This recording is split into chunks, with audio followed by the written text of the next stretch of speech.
if I was starting out in rural sales, these are the books I'd get my hands on. So the first one is How I Raised Myself from Failure to Success in Selling by Frank Bettger.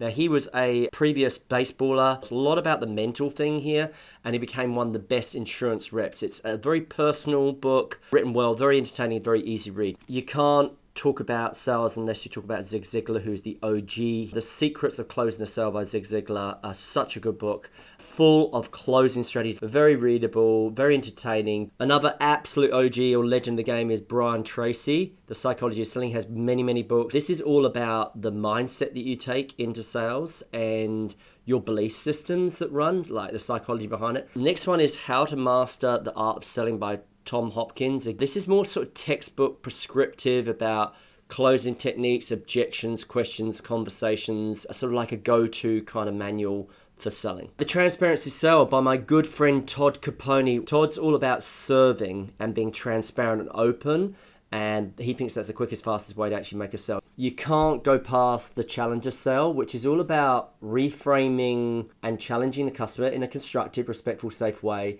but basically not being subservient or sycophantic or just like a doormat, but actually jolting and getting the customer to think differently about their situation. Because often customers don't actually know what their problems are. Another one is The Ultimate Sales Machine by Chet Holmes. This goes into sort of lead generation and marketing as well as selling, so it's a bit more of a sales and marketing book together. And the last one is by a funny guy, me, St. John Craner, 365 Rules for Rural Sales Success. I based this on Ryan Holiday's The Daily Stoic. If you haven't read that book, go get that book. This is a daily entry for you, how you master yourself, how you master sales, and how you master sales management. You can get this on Amazon as well. So if you want any more recommendations on good books rather than the crappy ones that you don't want to waste your time and money on, because I've read most of them, follow me for more.